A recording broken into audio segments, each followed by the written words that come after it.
Hey, this is Jose Galison of No Way Jose. You can find me on the No Way Jose YouTube channel. You can also find me just about anywhere fucking podcasts are at. Today I have on, as you can see, Ryan Dawson and Clint. I'm just fucking with you. That's Reed, as you all know. I was supposed to have Ryan on today. We don't know what happened. We'll find out. Time zones can be a bitch in this game. And so we just threw some shit together last minute. So this will be a little bit probably off the walls, but it'll be fun. I figured we'd kind of talk a little bit about Lib Unity and shit. I know Clint's had his own fucking ordeals with that this week. And kind of be interested to see, like, Reed's. I almost called you Ryan again. That's going to fuck with me. We'll see what Reed's thoughts are from the beginning of this and where he's at now. Because I think a lot of people's perspectives have changed one way or the other. So kind of just generally just kind of shoot the shit, talk about that. I also kind of want to like push back at one point, but generally that's gonna be what we're going for. As always, give me money. Fucking patreon.com, just No Way Jose 2020. It's fucking got a grift. Always be closing, baby. With that, let's fucking get into it, dude. What's up, guys? Not too much, man. Oh, shit. You want me to give you the rundown? Sure, do it. Let's start with you. Okay, so a lot of people think that my post was calling for unity with her in particular, the redheaded libertarian, and that's not what. If you read the post, that's not what I'm saying. I'm saying that I think that minarchists and anarchists should be able to work together, and I stand by that. I think that if you do triage, if you do threat assessment, it's obvious that our greatest threat is the state. This is why I am willing to work with socialists and Antifa and anybody who is actually against the state. Magnus and Reed have both completely convinced me that I was wrong to be delineating and drawing battle lines when I have no chance of winning and alienating potential allies in the greater fight. Now, that is not to say, and I fucking have tried to emphasize this a million times, that I trust Antifa members or socialists or even minarchists for that matter. I mean, there are real dangers at the end of this. But in the meantime, I think it's obvious that we should be working with anybody who sees the state as the greatest threat to humanity in this moment. And I don't know why this is controversial. I honestly can't wrap my head around it. Following up with this rant is that I don't know what the truth is of the beef with the redheaded libertarian. I don't know, with Josie. I've been sent screenshots. Everyone's trying to convince me of their righteousness and her wrongness or vice versa. So I never had any intention of being in this fight. I don't give a fuck about it. I don't care about your petty squabbles. I don't give a fuck if she's right or you're right. I don't care. Again, this is not the focus of my show. It's not the focus of what our lives should be about in this moment. We exist under a tyrannical government. Okay? Why are we focusing on this petty shit with this lady? Who cares? Fucking move on. So that's all I have to say about it. But if you guys have to, anything to add, feel free. Yeah, I mean, I do want to say real quick, I really do think this is so fucking gay. Like, yes, like epic gay. Like, I mean, don't get me wrong, I haven't been on Twitter too long, so I know, like, it seems like the redheaded libertarian was like kind of a little bit before my time. I've only been on for a few months. And I know she used to be a bigger deal. A lot of people made a big thing of her, but at the same time, I don't fucking care. Like, who gives a shit? She blocked you. Also, like, on the other hand, like, people are like, fucking Clint blocked me. Like, who fucking cares? Like, I don't know, unless it's someone like I really, really care about. Like that, but even then, not even really. I probably am never gonna bitch about someone blocking me. Like, well, okay, whatever. Let me add to that too, because people were saying that I was blocking unnecessarily. I was being fucking bombarded with like 10 or 15 accounts that were going after me hard, and they were calling me a bitch and an idiot and a loser and a fucking, like I was leading the LP down this dangerous path of allying with people that aren't libertarians and blah, blah, blah, blah, blah, blah, blah. Anyone that gave me a genuine critique that left the personal insults aside, I conversed with and I did not block. It was just the people that piled on and were like, fuck this stupid, guy for doing this shit, fuck the Unity stuff and fuck him. That's, if they were just brazen, no point to it type attacks, yeah, I blocked. Sorry, if there was, and the really fucked up part is there was a bunch of people that have been following me for fucking years that piled onto this shit. So from my perspective, if you're gonna attack me because I phrase something that rubs you the wrong way, at least make a point, man. If you've been listening to me, if you've been following me on Twitter, you know what I'm about. So like, I don't understand this confusion. I don't understand how I was so quickly maligned for phrasing it in a way that rubbed people the wrong way. It's like, just talk to me, man. Like, I'm not even like a really antagonistic Twitter follow. I'm not malice. I don't fucking block for everything. Like, but if I'm getting bombarded, I have to live my life, and I can't just have like these fucking clowns piling on. So if there's anybody out there that's a genuinely good person that I blocked and it was over the line, I'd be happy to undo it. It's not like I'm drawing a firm line in the sand. I'm just saying that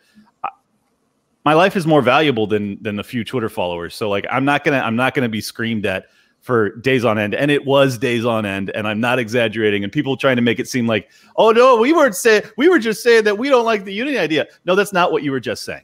That's not at all what it was. If it were, I would have been fine with it, but it wasn't. So the funny thing is, those people whining about that you blocked them, most of them, I only really have one in particular, but I'm not gonna throw out names. But like, they're whining and being like, oh my god, he blocked me, blah blah, and like bitching and moaning. But it's like, and it's weird. They have this like angle of almost like they want you to unblock them, but it's like, but you're being a cunt about it. Like, why the fuck would he? Right. Yeah. Like, you're just proving the reason why he should block you in the first place. This one girl, I keep getting forwarded messages from people that are like screenshotting her shit and saying, this chick is fucking dragging your ass. And I'm like, first off, I don't even know who the fuck it is.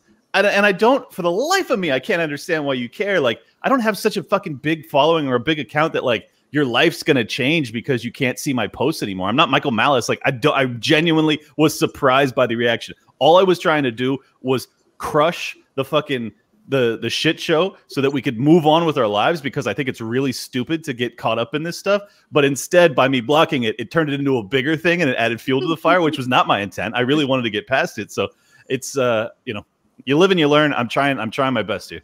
Like I said, though, it's just the more that the gayer they are about, the more they justify the block. So, Exactly. You have any thoughts about the faggotry here, fucking Ryan? Yeah, so it's been great to see Clint evolve on Liberty Unity, because I think he's ended up right where I am.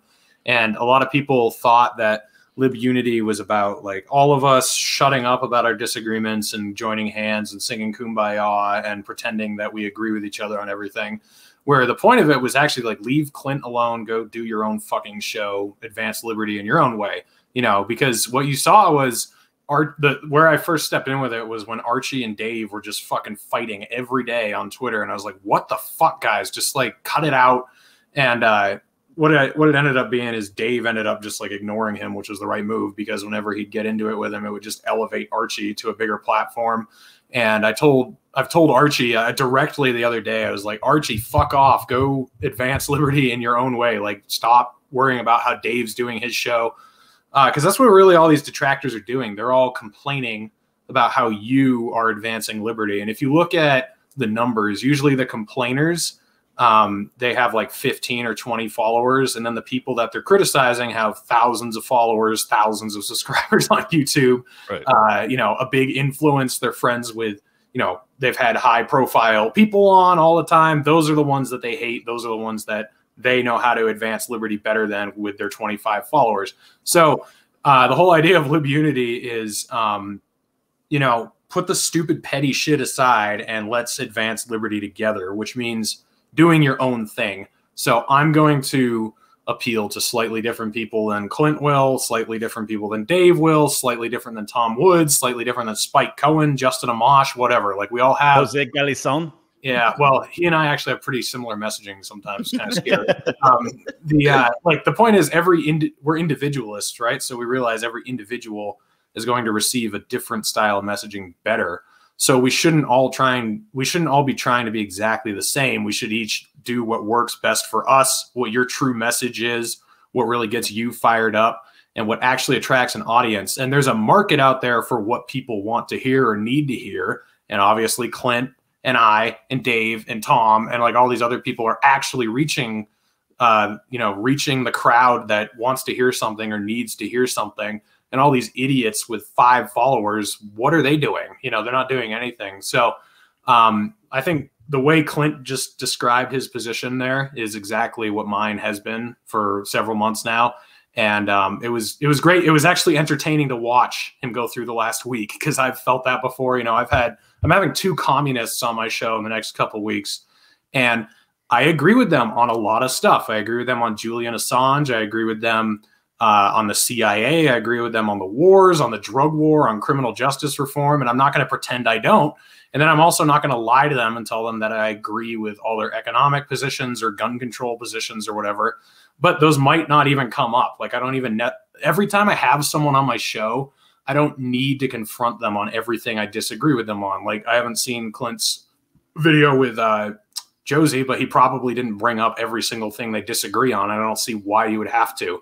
And just real quick, I didn't know a lot about her. So like, people are like, why didn't you bring up her neocon shit? And I was like, I didn't know she had any neocon takes. Like, people, it's so funny because people obsess over these accounts because she had like 80,000 followers on her old account, or 90 or something. Yeah. And they think that because they followed her very intently and they hated her guts, that I know everything about her. I don't fucking know anything. Like, that's why I asked her. I start off the episode going, what are people's beef with you? You know? And I try and get her framing of it. But I have now, after getting DMs from people, I have offered to a few people that have very specific critiques against her to come on and present their side of the story if they choose to. And they haven't even taken me up on it. So anyways, I'll let you keep going. Yeah, no, I mean, that's exactly it. I mean, every time I have somebody on, I'm apparently supposed to comb through all 10 years of their Twitter history and find the 3 tweets that they've made that I disagree with them on. Right. Why? Why would I do that? And what I've also noticed is there's a lot more pushback if I have someone like Ryan Dawson on than if I have Kim Iverson on. And Kim Iverson and I and libertarians disagree on a lot more than most libertarians would disagree with Ryan Dawson on. But if you have someone who's right-leaning, who's controversial, you always catch more heat than someone who's left-leaning. And I don't really understand that. It's really weird. I mean, I do get some pushback for having left-wingers on occasionally from some MAGA chud who's still following me for some reason. It doesn't listen to anything I say and then is shocked when I say that we should abolish the police or whatever. But, you know, I don't know. It's an interesting dynamic to watch. And it was hilarious watching Clint this last week. I was living vicariously through him in the past. So yeah, well, it was, and I think it was eye-opening because I got to see more of what you've dealt with. I was one of your detractors early on. I've told you that before, that I didn't understand the Unity messaging, and I would actually, I'd like to get into a critique of it, but I'll let Jose. It seemed like you had a question or something to add. Yeah, I wanted to add something, and it's kind of we'll bring Dave into this a little bit because he's always a through line in anything with the Liberty Movement.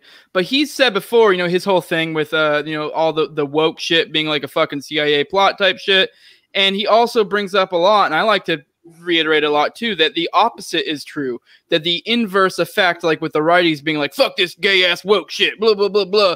And it's like they got you focusing on the wrong shit. And there's something to that. And like when people are freaking out about Archie or they're freaking out about the libertarian redhead or whatever the fuck, like you are to some extent feeding into their shit. Like you are making them relevant. And I know a lot of people are like, and I'm not saying you shouldn't ever engage with people, but there is something to be said in that you are feeding the energy. And that's one thing you've said a lot, Reed, about like you should sometimes fucking ignore. Sometimes the best thing you can do is be like, you aren't worth my fucking time. Block, ignore. I like to just ignore. Like I don't like to block much because I find it way more funnier when they're just like bitching and I'm not like, I'm just not the mute function is nice because it doesn't give them any self-gratification. Like if you block them, then they're like, ha, I got them to block me. Where if you mute them, then you just can't hear them and they're going to still talk without you ever seeing anything that they say. The only risk is then they can still quote tweet you and completely take you out of context. So I have blocked a few people, but I've muted way more people. And that's not a First Amendment violation. That's right of association. And I'm going to exercise that all I fucking want. And it doesn't even mean if I meet you in person that I'm going to treat you like shit. Like there are family members that I do not want to have as friends on social media. And I love them in real life, but I would not want them following me on Twitter, and I wouldn't want them arguing with me. I'd probably block them. That doesn't mean I hate them as people. So if I meet Brianna Coyle in person, I'm going to be cordial and I'm going to shake her hand and we're going to talk. Same with Archie or Nick Sarwark or any of these guys. Like just because you're a dick on Twitter, you can't. I'm not going to be cordial with Nick Sarwark, but continue. Sorry. Yeah, well, I mean, we'll probably have our disagreements, but I'll greet him like a human when I meet him. So I think sometimes the most Chad thing you can do is just be like, you don't fucking like, you're not even worth me being angry. Like, so like, you know, say walking into Archie or Brianna Coyle or even Nick Sarwark, as fucking shitty as he is, just be like, oh, hey, and that's it. Yeah. Like, and it's like you don't give them the gratitude. You don't like tell them, oh, I'm so glad to meet you. I think the world of you. But, you know, if you actually meet them and you treat them like shit, you're going to validate them to a point. You can just be like, hey, and move on. And I mean, that diffuses whatever they want to get a reaction out of you. I think that is the correct response with the vast majority of our detractors. Nick Sarwark's different. He had a position of power. And when asked specifically by Thaddeus Russell about the Daniel Shaver execution and whether or not it was one, he got into semantics and was like, oh, well, who's the judge of what is an execution and what isn't? Da, da, da, da, da. If I see you, we're gonna talk about it, whether you like it or not. So there are certain lines where I'm like, okay, you have now like really gotten to a point where I have to address something. If I saw Archie, I wouldn't give a fuck. I mean, I might like AMOG him and walk up and, you know, puff my chest and be like, what's up, bitch? But I wouldn't like actually try and fight him. I would gladly fight Nick Sarwark, just putting it out there, if he wants to. I mean, voluntarily, obviously. I'm not going to attack him. I think that's like a form of validation almost, though, because I know. But I mean, like, I want Nick Sarwark to disappear. Like, I wish people would just stop talking to him and stop. I do too, Reed. Like, well, no, but I mean, he's like nobody. I'm kidding. He has no power anymore. And people just can't let him go. And it's just like, just let him become an obscure, useless piece of shit like he is, you know? Yeah. I think it's a balancing act. I think, say with Sarwark, I do to some extent like that his existence on Twitter is a forever ratio. But at the same time, I don't feel like basically, if you're like over 2,500 like followers, you probably should just not. Just ignore him. Yeah, if you're a little account, go after him. But yeah, I mean, it's the same with any of these idiots. Like, make an alt account with 10 followers to go after them. Like, when you have, I mean, I've got almost 13,000 followers now. So if I quote tweet someone, I am displaying what they have on a huge platform for everybody to see. So I should just like use my stupid whatever other account and ridicule them. But I mean, yeah, at a certain point, you're wasting your I don't know, you're supplying fuel to the fire, and you're not really eliminating anything if you give these idiots a place to talk. Well, the issue with the muting, and I don't know if you guys, if either of you, honestly, I don't know if you've ever had quite the bombardment that I had over the past 48 hours. If you mute, they can still comment and people reply and you get notifications for the replies. So like my shit is just blowing up regardless. So I'm like, okay, I'm going to block everybody. Like that's all there is to it, because I started with muting and then I was like, this shit is still coming up and I can't stop seeing it. I can't stop wanting to engage because they're saying things that aren't true. They're completely misattributing what my belief is and what I'm trying to. And the most frustrating thing, for the love of God, listen to the episode if you're going to critique me. Know it, like I'd say 90% of the people that were furious didn't even listen. Like, they would have gotten the energy that I was bringing to it. Like, I want to know more about her, and then I more broadly want us to be able to identify our mutual enemy. That's all I was trying to get to. But instead, they're like, you want us to be best friends with this bitch that blocked 2,000 of us, and it's like, dude, no. I'm not. Like, if you have bad blood with her and you don't want to forgive her, that is your prerogative. Just as it's my prerogative to block your cunt ass forever. Those are the prerogatives that we have here. So I don't know. Anyways, you get my point. I'm a big fan of the yes Chad meme, because like I find it. I mean, it's more applicable for things of like accusations of racism or anti-Semitism.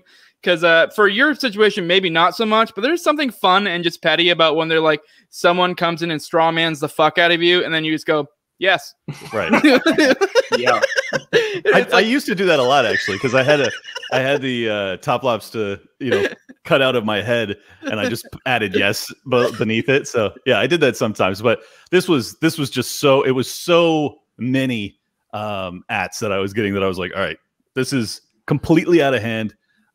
anyways, I really don't even want to focus on it that much because it's really dumb and it's a massive distraction. And it felt like my post was like the thing for the weekend for everyone to be like, what the fuck is going on here?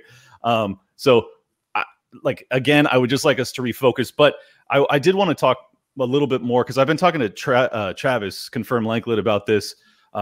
He and I are good friends. We've now met in real life and we've hung out a bunch, and he's got a very great analytical mind when it comes to tactics and things like this. And he keeps hammering a reframing of this push. And I have to give it some credence. I really think that there is validity in his argument that calling it unity, and I actually made this analogy, but he led me down this path, is, to me, it's very similar to defund the police or Black Lives Matter, where it gets so misconstrued that I'm not sure there's value in us using it as that exact term. He keeps wanting to do become ungovernable, and I think that's more of a motto than it is like what we're actually trying to achieve here. So like, I'm not saying that that's the answer. I'm just saying there are genuine problems with using unity as a blanket statement because it requires so much explanation. Yeah. That's so what Jose said when we did our first episode together, that he said he simultaneously thinks it's fake and gay and based and awesome because it just completely depends on how you define it.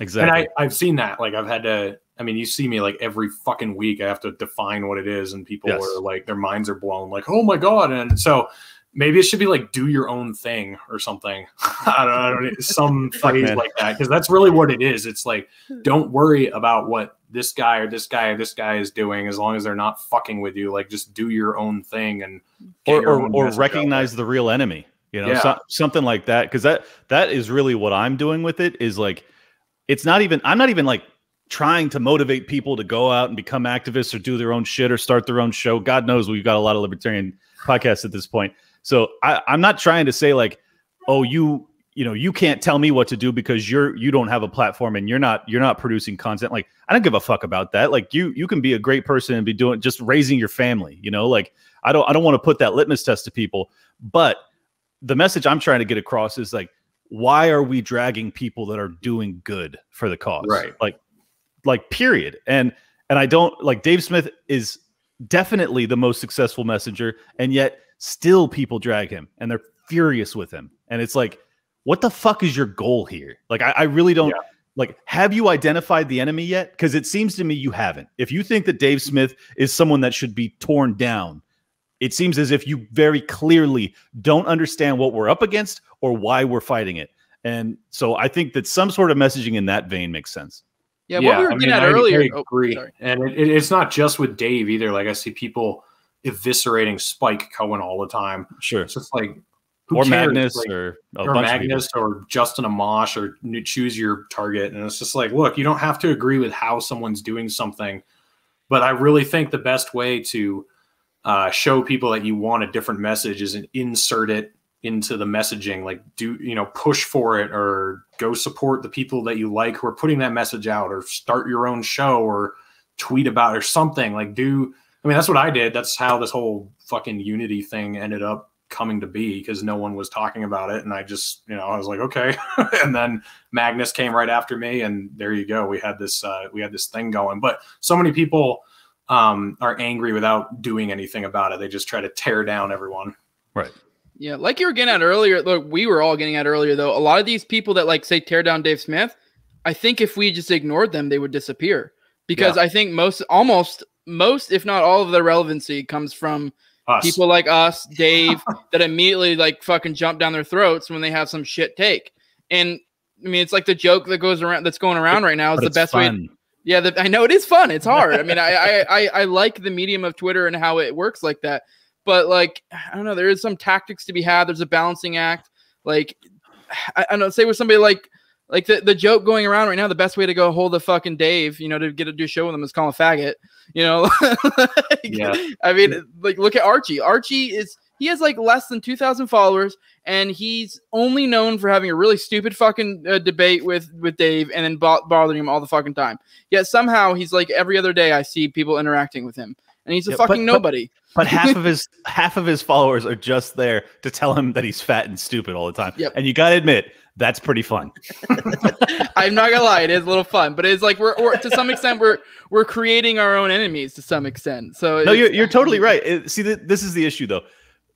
We're not going to be able to, you know, galvanize the troops and get them to not call him fat and stupid every day. Like we can't. There's nothing we can do about it. Like this was Maggie Anders' point to me months ago. Is like, why do you guys keep harping on these people? And it's like, well, it's kind of like a drug dealer, you know, like. If I don't sell these drugs, someone else is still going to sell them. So I don't know, you know, like we can't, like, I'm not disagreeing with you. And like, if you've noticed, I very much have pulled back personally. Yeah. I think you guys have as well. I think that it's a good trend and we should head in that direction. But the truth is we're not going to get people to stop posting this. I mean, if people want to tear into me, who was pretty universally liked as of 3 days ago, if they're going to tear into me because of a guest I had 3 days ago, you mean? Yeah, right, that's what I meant. Yeah. Then you know, you're just people enjoy tearing people down. So it's like I really don't know what the answer is in that regard. But I agree with you guys. Like I will personally not be giving them a ton of air. I gave Archie one last go of it last week, saying, "Hey, come on my show." And he was like, "No, I want to go on Reed's show." Reed's like, "I hate you just as much."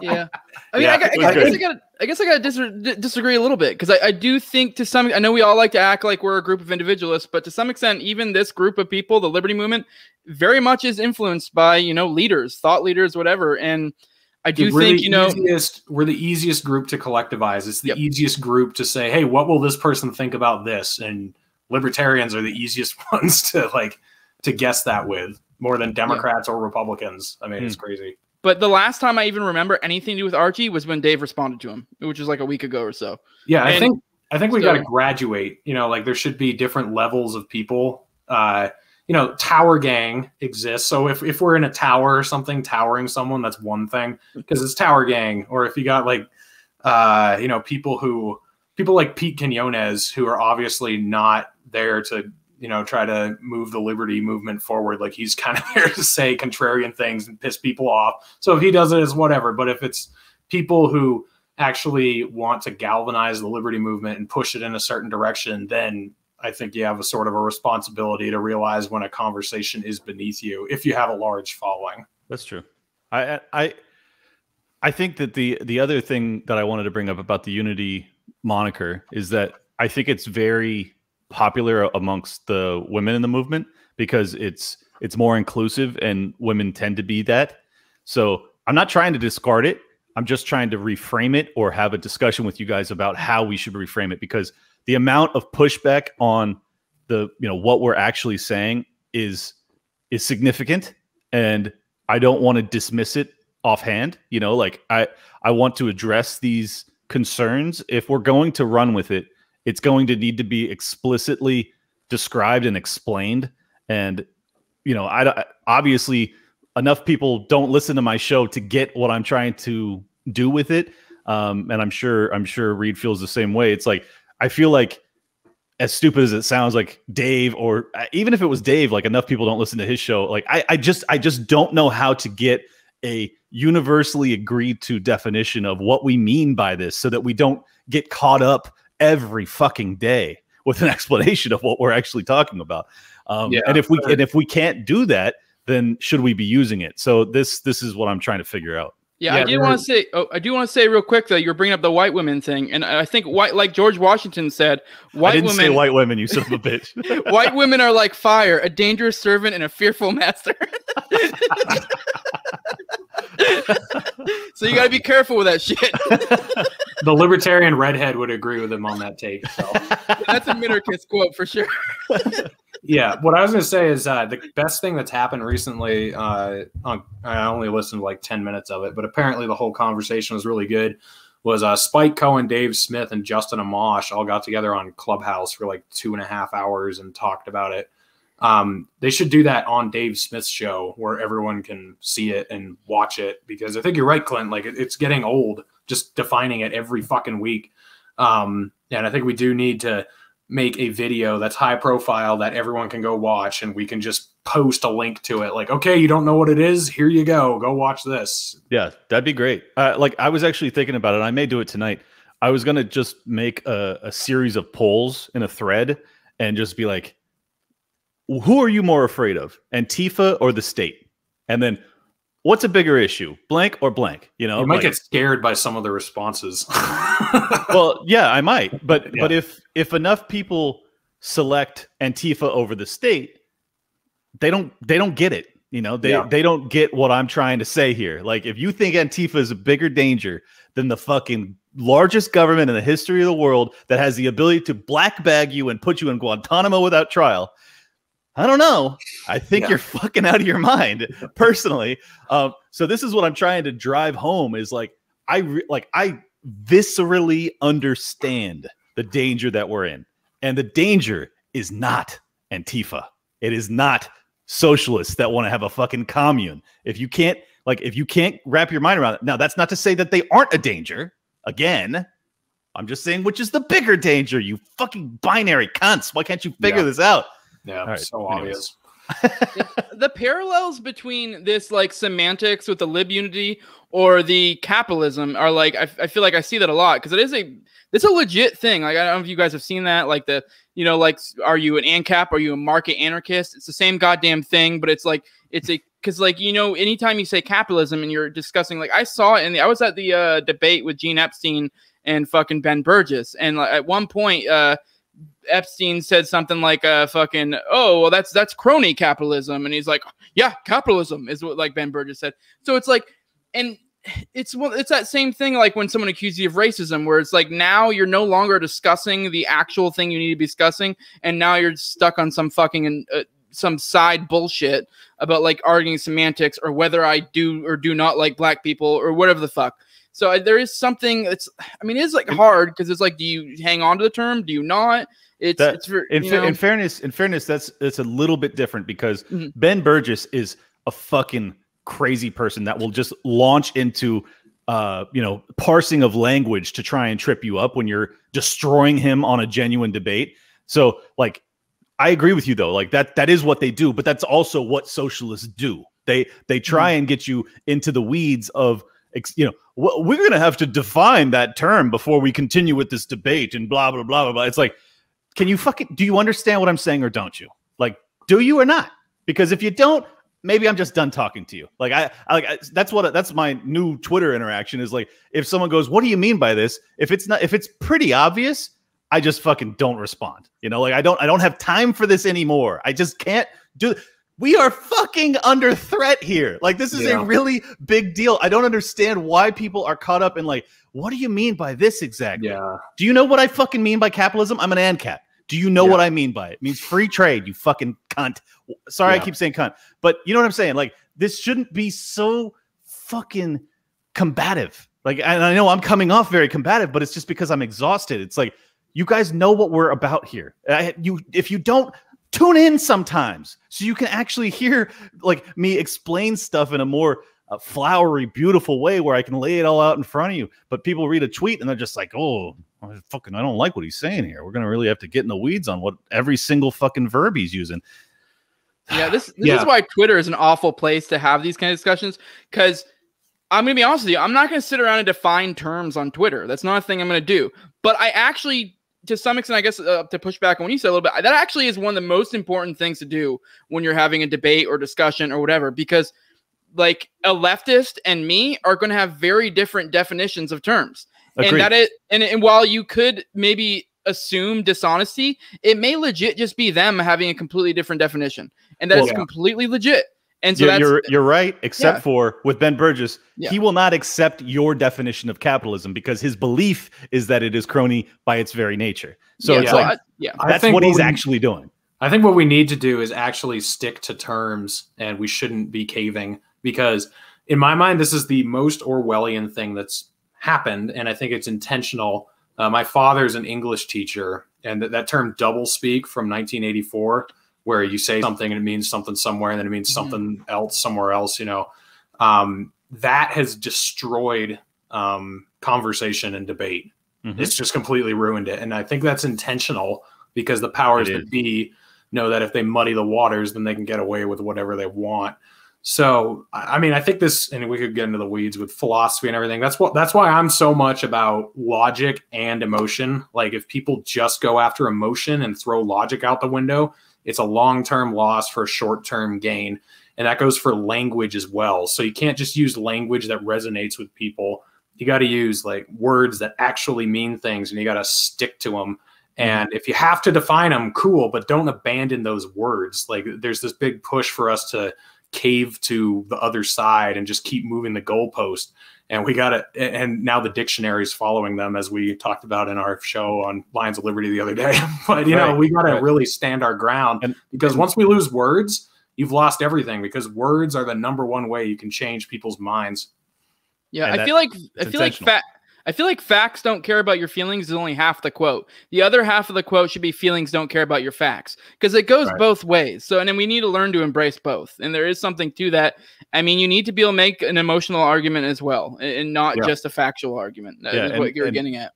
And along the lines of what Reed was saying earlier is that, you know, Thaddeus Russell, during his presentation at the Mises event up in Visalia with Hotep Jesus, he said that he would like us to stop using the word liberty. No. I am not going to stop using the word liberty, and not just because it's in your show. not just because it's in my show title, but because it's a very important thing. And if it's hard to define, fucking good, because every time I have to define it, I get to talk about the thing I'm most passionate about. So I'm fine with that. I'm also fine with defining what I mean by capitalism if it's a good faith discussion. With Ben Burgess, it's not a good faith discussion. The guy is trying to trip you up on definitions. Just like Clint can't get rid of liberty because it's in his name, we can't get rid of capitalism because it's in my show name too. There we go. You know, those two are no-goes. They got to stay. Well, I think it's weird because there's dichotomy, at least for me personally. Like, in some ways, I'm all about uniting with people that I want to unite with, or that are on the same path to some extent. But I actually, with the future and how things are going, I'm very much a fan of divisiveness as well, because I think the future going forward, we're going to see a further divide. We're going to see pockets of more freedom, and we're going to see pockets of more statism, you know, in the next decades to come.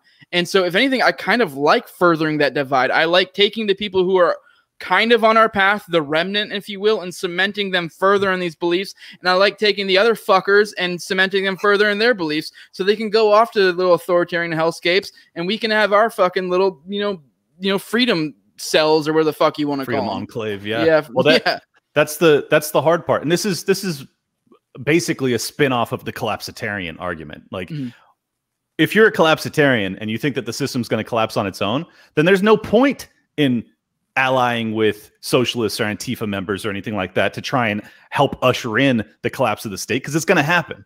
But if you are more in my camp, where you're concerned that as the state collapses on its own, it's also going to become more tyrannical, and if we don't band together with other people that oppose the state, that we will be rounded up and dealt with. So like you can't, and for anyone to say that they know how this is going to play out, you're wrong and you're crazy, because you don't. Because I fucking have thought about this my entire life, and I don't have a clue how it's going to play out. So I'm just trying to hedge my bets here. Like, do I want to just hunker down with people that see the world exactly the way us three do, and the handful of 10,000 that feel the same way? Or do I want to have some communication with the other people who want post-collapse to create something I totally disagree with? I don't know. The other thing is, a lot of people tend to break down the freedom versus status people into right and left, and that's bullshit. Like, who's more freedom-minded, Aaron Mattei or Bill O'Reilly? I would ally with Aaron Mattei over Bill O'Reilly every fucking day. And then Aaron Mattei is pretty on par with like Tucker Carlson. I disagree with both of them on statist issues, but they're pretty much in the same zone. So when we're talking about trying to find people who believe in liberty or freedom, a lot of people tend to think that means, okay, we got to cater to Trump supporters because they're more liberty-minded. And I'm like, I don't think it's that simple. I think it's a spider web. There are people all over the political spectrum who believe more in freedom. And it can even be like the neoliberal or neoconservative type sometimes. Sometimes there's something in their brain that you can connect with that will bring them closer to you. A lot of people just put them in the left or right and say, oh, no, we got to ally with the right because they agree with us on this. I think that's dumb. Like, really look for people who are open-minded and willing to change. That's my 2 cents. So, yeah, no, I mean, I don't know, like, and a lot of people get all upset by like ANCOMs and shit, especially within our movement. And like, as long as you're not trying to like start any problems, I don't really give a shit like what you think in the absence of a state, what economic system will exist, as long as you aren't trying to fuck with me. And even then, to some extent, as long as you're okay with like, you know, minimizing or eliminating the fucking the apparatus of coercion, like, you know what, I'm gonna have guns. So if you decide that you don't fucking like private property, well, you can fucking eat a dick. So like, and you'll find out real quick. But at least we're moving in the same general direction. Yeah, you hear that, Dom? You hear that? My rental properties are going to be defended. Yeah, the other thing is, I don't think that true left libertarians are well represented because they're not in any political party. Like, Magnus knows a lot of people who are actual ANCOMs or actual left libertarians. You hear all of these Bernie supporters calling themselves left libertarians or anarchists. It's like, you are not an anarchist. I'm sorry, but you're just not. Where right libertarians and anarcho-capitalists have a party that they're comfortable in. Because the Green Party is like an authoritarian communist party, basically. It's not a libertarian left-wing party. I mean, I guess you got like Vermin Supreme, maybe. He's the closest thing you have to someone who's sort of a left-wing libertarian, but you don't have like any good representation anywhere. So we tend to say they don't exist because we don't know a lot of them. And Magnus has told me they're all out in the woods doing mushrooms because they just don't want anything to do with anybody. And I think that's probably true. That's probably accurate. Yeah. And I wanted to also say that, like, the reason I've come off of my overt, descriptive, weekly anger and hatred for ANCOMs is because if I can see a world with "an" before it, we will have won. Yeah, that's my honest belief. Yeah.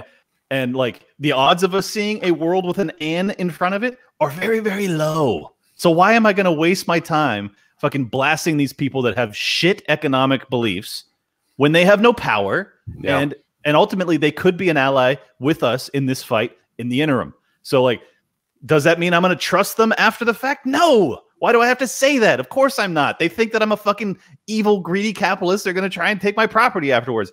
But in the meantime, I have a fucking albatross of a government who's trying to tax me to death, will put me in prison if I tweet the wrong thing. Like, there's a bigger, more obvious threat. I know I keep harping on this point, but it's a really important one. Like, you have to do triage. You have to recognize where the worst danger is. Like, why? Jose, tell me, because I know you haven't been down with the Unity thing for a while.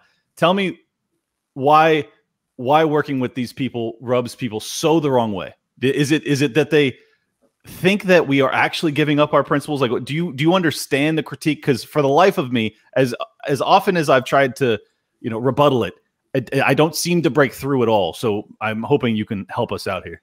I'm not necessarily against Lib Unity. I think it was just like we kind of pointed out the semantic issues before. I always bring up the Frederick Douglass quote that's like, I would unite with anybody to do right and nobody do wrong. That's kind of where I'm at. Like I'm very well known for being anti-political. I'm not down with like using the political at all. But like at the same time, Justin Mosta says some base shit or something dope. I'm like, oh, fucking cool. Like, right. I mean, same thing like Bernie. I'm like, well, that was dope. Like, that doesn't mean that I'm like, I endorse the political apparatus, blah, blah, blah, blah. And so like, I don't know. I don't really understand. I guess that's my thing with Lib Unity. I think there is something to the fact that I think the unity has a connotation of giving up something. Well, that would be like what I've tried to say is pragmatic. That word has been bastardized because pragmatic does not mean giving up your beliefs. It means choosing your battles. Like, we should be pragmatic. We shouldn't be moderate. A lot of people think pragmatic means moderate, and it's kind of because the pragmatist caucus really likes Gary Johnson, who was a moderate. Gary Johnson didn't run on a hardcore libertarian message. He ran on we're not the Republicans or the Democrats. We're kind of the center, and we are sane, and we're not mean like the Republicans or crazy like the Democrats. Like, that was just, I actually disagree with people that Jo Jorgensen watered down the message. I didn't think she did. Like, if you looked at her on the issues, she was fucking solid. It was just some tweets she sent out about Black Lives Matter and some stuff like that. That was off, which we all know she didn't send. But right. didn't send them. So, but the idea that she wasn't solid, like I mean, she was like 100% libertarian on the issues. Gary Johnson wasn't. He was a fucking, and I actually think Jo Jorgensen wasn't pragmatic enough because she was pushing every issue at the same volume. You know, like sex work was at the same as end the lockdowns. And it was like, what are you doing? You've got to choose like 4 or 5 issues that you are going to convince America that they need to care about. You're not going to turn every American into a libertarian. You got to say, like, look, these lockdowns are horrible. These corporate bailouts got to go. We got to end the wars, and we got to stop locking people up, and just go with that. That's what Ron Paul did. You know, he was pragmatic, I think, but also principled. He didn't give up anything. I mean, he never ceded any ground, but he didn't get up there and talk about how we should end food stamps. Like, that was never on the front of his list. It was the wars, the Patriot Act, the Fed, you know, the big things that were fucking up our country at the time. That's what we got to do again. We got to figure out we got to figure out what's important, really push those things. The things that aren't as important, you don't have to cede any ground on them, but you just don't put them at number 1 because they don't fucking matter as much. And I think that's why we're all such big fans of Dave Smith, is that he has nailed the exact list of priorities that we should have. And when I talk about unity, and I think when you guys do, is that we are saying we're going to unify around these shared principles. And like you said, it is pragmatic, but they're radical principles. They are. Yeah. So like, just because we're doing the pragmatic thing doesn't mean that we are losing our radicalism, because we are an extremely radical group of people at this point, because the Overton window has shifted to the point that we are virtually terrorists for holding these beliefs. So just because we're pragmatic libertarians doesn't make us any less radical. I mean, by John Brennan's definition, we are fucking on our way to Gitmo. So we're right next to the right-wing extremists and the bigots and the Nazis. Even though we're the opposite of Nazis, we're right next to them. So right. Yeah, we want total freedom. They want a total state. Same thing. Yeah, I think the prags are the least pragmatic, to be honest. Yeah, like if you're going to water down your message, that's not pragmatic, like at all. Right. And I think I've said a lot. I know you have a quote you use about like a pragmatic and radical or whatever. And I've always said pragmatic and principled are almost always the same exact thing. So like, and that doesn't mean you can't have a hierarchy of principles. You know, like, I mean, I'm all about hierarchy. Like, I mean, being an ANCAP, I'm down with it. Let's shift. I want to shift to talking. I was listening to something today from $5L on fucking on Twitter, or Better Lincoln. He'll know who, like some of you all know who he is if you're on Twitter. But he was talking. He was on a podcast with somebody else. And he was talking about kind of like his critiques of the LPMC. And there has been the shift to more of the unity stuff and kind of like embracing the other things. And like I've said, I'm not political, so I'm kind of playing a little bit devil's advocate here. But I do think there is a point to be had. And he brought up a good point with his unity movement of like embracing these like people that they've kind of pushed to the side before with his takeover, that he thinks from a Machiavellian perspective, that may not be the best move, because you're essentially embracing your enemy. And I know it's like, oh, there might be people within your enemy's group that you can use. But the thing is, from a Machiavellian perspective, you don't know which is which. And so you are essentially pulling in agents that can be used against you later. And that's actually, from me being like an agorist, that's one of my biggest critiques. My thing is, I think that one of my biggest critiques is I think that what's going to happen is this principled movement we have right now with like Dave Smith and all that. I think it's actually going to be successful. And I think it's going to grow the party. They're going to get like the most percentage ever, whatever the fuck. But then what happens 4 years, 8 years, 12 years down the road? Eventually these like principled folks are going to back off, because I don't feel like that's in our nature. And I think what's going to happen is these fucks, these blue-pilled bitch fuck cuts, are going to be the ones who essentially, you know, take their rightful place in where they are naturally comfortable at. And they are going to take over this party that is now bigger. And then now we're just essentially giving them a bigger loudspeaker in the end. And you're just going to have a small period. So my point is, like, to kind of combat my perspective, wouldn't it make more sense to kick out those bitch fuck cucks while you can, even though we don't know which ones are the bitch fuck cucks and which ones aren't, you know? Can I go first? I just really want to go first. Yeah. So if you look, the number one detractors from the Liberty Union movement are the bitch fuck cucks. I'm telling you, every single one of them. They are doing nothing but talking about how Liberty Unity is just a Mises Caucus ploy to take over the party.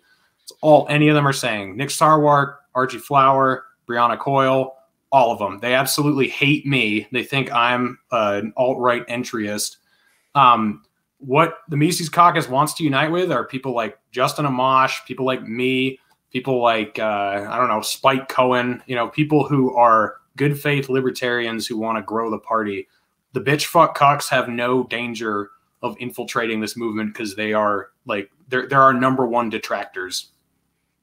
Yeah. And I just wanted to say that, you know, this is Aaron from Timeline Earth's primary critique as well. And he has implemented Marxist ideology into libertarianism in a way that I did not expect to enjoy. Based. Yeah. So his belief is a very strong one that we should be putting up massive concrete barriers between the LP once we take it over and these bitch fuck cucks, as you guys described them. I understand the pull to do that, or the concern that necessitates that belief. But I do agree with Reed / Ryan Dawson that I think it's unnecessary for two reasons.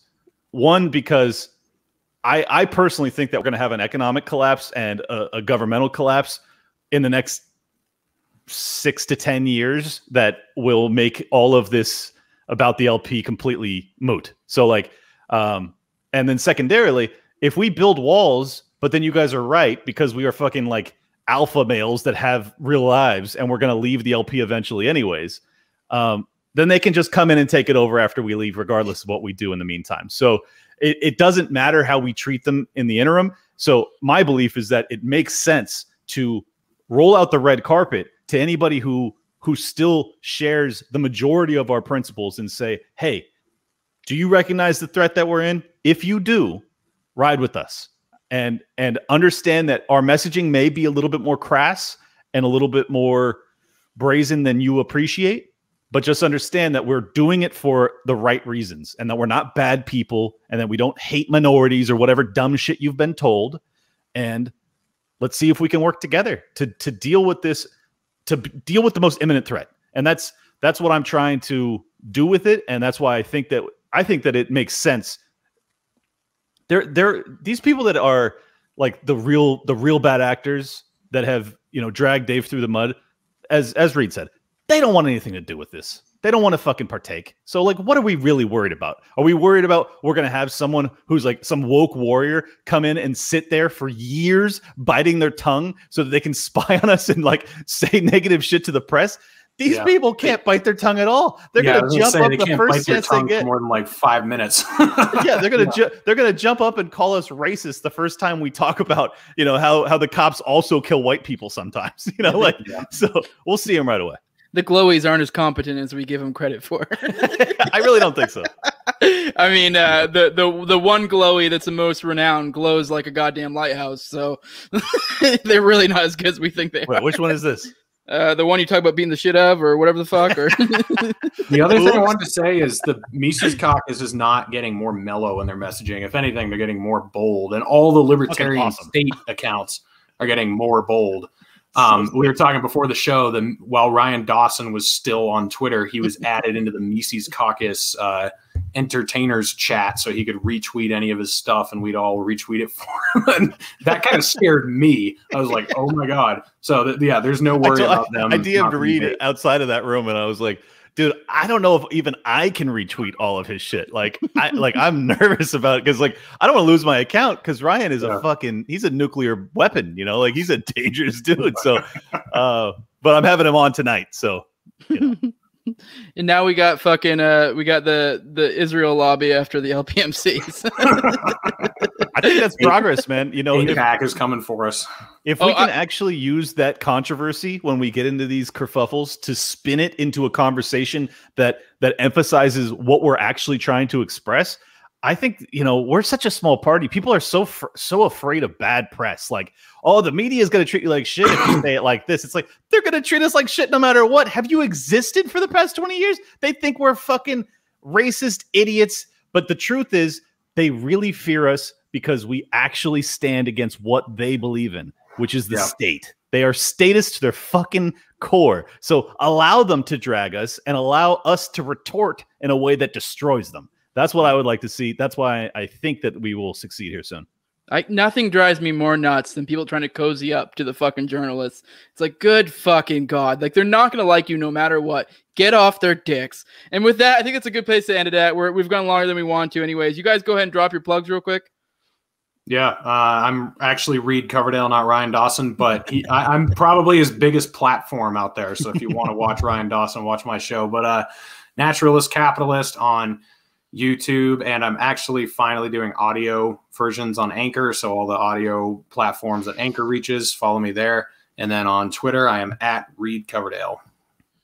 I am Liberty Lock Pod on Twitter, Liberty Lockdown on Instagram, Spotify, iTunes, Google Podcasts, everywhere else. Give me a follow. If you like my insane rants, you'll enjoy the show. Yep, and as I said before, I'm the No Way Jose podcast. I'm on YouTube, anywhere audio podcasts are at. You can hit me up at LeeLibertyMovementGlobal@gmail.com. Gallison Jose on Twitter. Fucking, give me money. Give me money. Give me motherfucking money. I'm a goddamn capitalist. Patreon.com/NoWayJose2020. Like, share, subscribe, comment, all that gay shit. And with that, deuces.